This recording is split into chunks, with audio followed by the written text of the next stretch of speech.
Hi hello welcome back to my YouTube channel. ಇವತ್ತಿನ ವಿಡಿಯೋದಲ್ಲಿ ಸಿಂಪಲ್ಲಾಗಿ ಈಸಿಯಾಗಿ ಕ್ಯಾರೆಟ್ ಪಲ್ಯ ಮಾಡೋದು ಹೇಗೆ ಅಂತ ತೋರಿಸ್ಕೊಡ್ತೀನಿ. ಸೊ ನಾವೆಲ್ಲಾದರೂ ಆಚೆ ಹೋಗಬೇಕು ಅಂದಾಗ ಬಂದು ಅಡುಗೆ ಮಾಡೋಕ್ಕೆ ಬೋರು ಅನಿಸಿದರೆ ಈ ಥರ ಮಾಡ್ಬೋದು. ಚಪಾತಿ ಹಿಟ್ಟು ಕಲಸಿ ಫ್ರಿಜ್ಜಲ್ಲಿ ಇಟ್ಬಿಟ್ಟು ಬಂದ ತಕ್ಷಣ ಈ ಥರ ಕ್ಯಾರೆಟ್ ಪಲ್ಯ ಮಾಡಿಕೊಂಡು ಚಪಾತಿಗೆ ತಿನ್ಕೊಂಡ್ರೆ ತುಂಬ ಚೆನ್ನಾಗಿರುತ್ತೆ. ಸೊ ಸ್ಟಾರ್ಟ್ ಮಾಡೋಣ ಹೇಗೆ ಅಂತ ಹೇಳ್ಬಿಟ್ಟು. ಸೊ ಮೊದಲಿಗೆ ನಾನು 2 ಕ್ಯಾರೆಟ್ನ ತೊಳೆದ್ಬಿಟ್ಟು ತುರಿದಿಟ್ಕೊಂಡಿದ್ದೀನಿ. 1 ಸ್ಪೂನು ನಾನು ಕಡಲೆಬೇಳೆ ತೊಗೊಂಡಿದ್ದೀನಿ, ಮತ್ತು 2 ಹಸಿಮೆಣ್ಸಿನ್ಕಾಯಿ ತೊಗೊಂಡಿದ್ದೀನಿ, 1 ಈರುಳ್ಳಿ ತೊಗೊಂಡಿದ್ದೀನಿ, ಒಂದು ಸ್ವಲ್ಪ ಕರಿಬೇವು ತೊಗೊಂಡಿದ್ದೀನಿ. ಇದು ನಾವು ಇಬ್ಬರಿಗೆ ಅಲ್ವಾ ಅಂದ್ಬಿಟ್ಟು ನಾನು ಸ್ವಲ್ಪ ತೊಗೊಂಡಿರೋದು ಕ್ವಾಂಟಿಟಿ, ಮತ್ತು ಒಂದು ಸ್ವಲ್ಪ ಜೀರಿಗೆ ಮತ್ತು ಸಾಸಿವೆ ತೊಗೊಂಡಿದ್ದೀನಿ. ಈಗ ಪ್ಯಾನ್ ಇಟ್ಟಿದ್ದೀನಿ. ಇವಾಗ ನಾನು ಗ್ಯಾಸ್ ಮೇಲೆ ಪ್ಯಾನ್ ಇಟ್ಕೊಂಡಿದ್ದೀನಿ. ಪ್ಯಾನ್ ಕಾದ್ಮೇಲೆ ಇದಕ್ಕೆ ನಾನು 2 ಸ್ಪೂನ್ ಎಣ್ಣೆ ಹಾಕ್ಕೊತಿದ್ದೀನಿ. ನಿಮಗೆ ಎಷ್ಟು ಬೇಕೋ ನೋಡಿ ಹಾಕ್ಕೊಳ್ಳಿ ಎಣ್ಣೆ ಎಲ್ಲ. ಇವಾಗ ನಾನು 2 ಸ್ಪೂನ್ ಎಣ್ಣೆ ಹಾಕಿದ್ದೀನಿ. ಎಣ್ಣೆ ಕಾದ್ಮೇಲೆ ಇದಕ್ಕೆ ನಾನು ಜೀರಿಗೆ ಮತ್ತು ಸಾಸಿವೆ ಹಾಕ್ಕೊತಿದ್ದೀನಿ. ಸೊ ಹಂಗೆ ಇದ್ರ ಜೊತೆಗೇ ನಾನು ಇವಾಗ ಮತ್ತು ಕಡಲೆಬೇಳೆ ತೊಗೊಂಡಿದ್ನಲ್ಲ 1 ಸ್ಪೂನು ಅದನ್ನು ಹಾಕ್ಕೊತಿದ್ದೀನಿ. 3 ಇವಾಗ ಒಟ್ಟಿಗೆ ಚೆನ್ನಾಗಿ ಫ್ರೈ ಆಗಕ್ಕೆ ಕೊಡ್ತೀನಿ. ಇವಾಗ ನೋಡಿ ಚೆನ್ನಾಗಿ ಫ್ರೈ ಆಗ್ತಿದೆ. ಸೊ ಇದಕ್ಕೇ ನಾನು ಇವಾಗ ಹಸಿಮೆಣ್ಸಿನ್ಕಾಯಿ ಹಾಕ್ಕೊತಿದ್ದೀನಿ, ಆಮೇಲೆ ಈರುಳ್ಳಿ ಹಾಕ್ಕೊತಿದ್ದೀನಿ, ಹಾಗೆ ಸ್ವಲ್ಪ ಕರಿಬೇವು ಹಾಕ್ಕೊತಿದ್ದೀನಿ. ಇವಾಗ ಒಟ್ಟಿಗೆ 3 ಚೆನ್ನಾಗಿ ಫ್ರೈ ಮಾಡ್ಕೊತೀನಿ. ಈ ಹಸಿಮೆಣ್ಸಿನ್ಕಾಯಿ ಫಸ್ಟೇ ಹಾಕೋದ್ರಿಂದ ಅದು ಹಸಿಮೆಣ್ಸಿನ್ಕಾಯ್ದೊಂದು ಫ್ಲೇವರ್ ಇರುತ್ತಲ್ಲ, ಅದು ಚೆನ್ನಾಗಿ ಫ್ಲೇವರು ಬರುತ್ತೆ. ಸೊ ಇದಕ್ಕೇ ಇವಾಗ ನಾನು ನೋಡಿ ಇವಾಗ ಚೆನ್ನಾಗಿ ಫ್ರೈ ಆಗಿದೆ. ಈಗ ಇದಕ್ಕೇ ನಾನು ಕ್ಯಾರೆಟ್ ಹಾಕ್ಕೊತಿದ್ದೀನಿ. ಕ್ಯಾರೆಟ್ನ ಈ ಥರ ತುರಿದಿಟ್ಕೊಂಡಿರೋದು. ಸೊ ಇವಾಗ ಚೆನ್ನಾಗಿ ಫ್ರೈ ಮಾಡ್ಕೊಳ್ಳೋಣ. ಕ್ಯಾರೆಟು ಕಲರ್ ಚೇಂಜ್ ಆಗೋವರೆಗೂ ಫ್ರೈ ಮಾಡಬೇಕು. ಆಮೇಲೆ ಕ್ಯಾರೆಟ್ ಅದು ಸ್ವಲ್ಪ ಸ್ವೀಟ್ ಇರುತ್ತಲ್ಲ ಅದೆಲ್ಲ ಹೋಗಬೇಕು, ಹಸಿ ವಾಸನೆ ಎಲ್ಲ ಹೋಗೋವರೆಗೂ ಸ್ವಲ್ಪ ಚೆನ್ನಾಗಿ ಫ್ರೈ ಮಾಡ್ಕೊಳ್ಳೋಣ. ನೀವು ನೋಡ್ತಿದ್ದೀರಾ ಇವಾಗ ಚೆನ್ನಾಗಿ ಫ್ರೈ ಆಗ್ತಿದೆ. ಸೊ ಹಾಗೆ ಇದಕ್ಕೆ ನಾನು ಇವಾಗ ಇದು ಸ್ವಲ್ಪ ಇನ್ನೊಂದು ಸ್ವಲ್ಪ ಕಲರ್ ಚೇಂಜ್ ಆದಮೇಲೆ ಇವಾಗ ನೋಡಿ ಕಲರ್ ಚೇಂಜ್ ಆಗ್ತಿದೆ.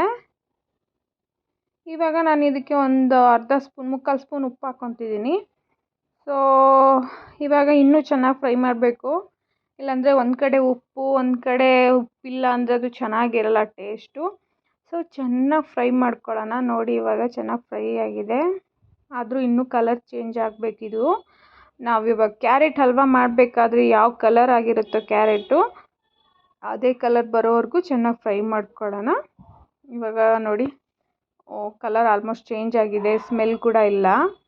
ಇವಾಗ ಬೇಕಂದರೆ ನೀವು ಇದನ್ನು ಒಂಚೂರು ಟೇಸ್ಟ್ ಮಾಡಿ ನೋಡಿ, ತಿಂದ್ಬಿಟ್ಟು ನೋಡಿ, ಏನು ಕಡಿಮೆ ಇರುತ್ತೋ ಅದನ್ನು ಹಾಕ್ಕೊಳ್ಳಿ. ಖಾರ ಅಂತೂ ಹಸಿಮೆಣ್ಸಿನ್ಕಾಯಿ ಇರೋದ್ರಿಂದ ಖಾರ ಇದ್ದೇ ಇರುತ್ತೆ. ನೀವು ಉಪ್ಪು ಎಲ್ಲ ನೋಡಿಬಿಟ್ಟು ಹಾಕ್ಕೊಳ್ಳಿ.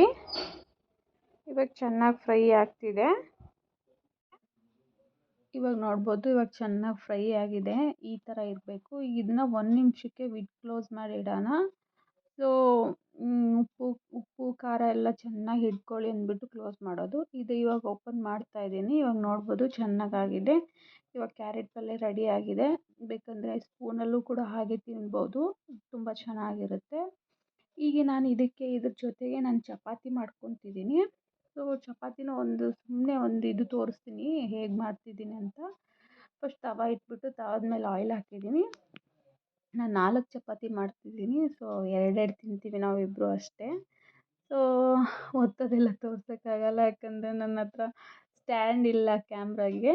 ಸೊ ಕೈಯಲ್ಲಿ ಹಿಡ್ಕೊಂಡು ವಿಡಿಯೋ ಮಾಡ್ತಿರೋದು. ಸೊ ಹಾಗಾಗಿ ಈಗ ಆಲ್ರೆಡಿ ಒತ್ತಿದ್ದೀನಿ, ಒಂದು ಕೈಯಲ್ಲಿದೆ, ಒಂದು ಒತ್ತಿಟ್ಟಿದ್ದೀನಿ. ಸೊ ಯಾವಾಗಲೂ ಚಪಾತಿನ ಫಸ್ಟ್ ತವಾಗ ಹಾಕೋಕ್ಕೆ ಮುಂಚೆ ಆಯಿಲ್ ಹಾಕ್ಕೊಂಡ್ಬಿಟ್ಟು ಹಾಕಿದ್ರೆ ತುಂಬ ಚೆನ್ನಾಗಿರುತ್ತೆ. ನಾನು ಆಯಿಲ್ ಸ್ವಲ್ಪ ಕಡಿಮೆ ಹಾಕ್ಕೊತಿದ್ದೀನಿ. ಸೊ ಡಯಟಲ್ಲಿದ್ದೀನಿ, ಅದಕ್ಕೆ ಸ್ವಲ್ಪ ಆಯಿಲ್ ಕಡಿಮೆ ಹಾಕ್ತಿದ್ದೀನಿ. ಸ್ವಲ್ಪ ಚೆನ್ನಾಗಿ ಆಯಿಲ್ ಹಾಕಿದ್ರೆ ಚಪಾತಿ ತುಂಬ ಟೇಸ್ಟಿಯಾಗಿರುತ್ತೆ. ಸೊ ನೋಡ್ಬೋದು ಈಗ ಚಪಾತಿ ರೆಡಿ ಆಗಿದೆ. ಇದು ಕ್ಯಾರೆಟ್ ಪಲ್ಯ ಜೊತೆ ತಿಂದರೆ ಸೂಪರ್ ಆಗಿರುತ್ತೆ. ನನಗಂತೂ ತುಂಬ ಇಷ್ಟ ಕ್ಯಾರೆಟ್ ಪಲ್ಯ ಜೊತೆ ಚಪಾತಿ ತಿನ್ನೋದು. ಇವಾಗ ನೀವು ನೋಡ್ಬೋದು ನಾನು 2 ಚಪಾತಿ ಕ್ಯಾರೆಟ್ ಪಲ್ಯ ತೊಗೊಂಡಿದ್ದೀನಿ.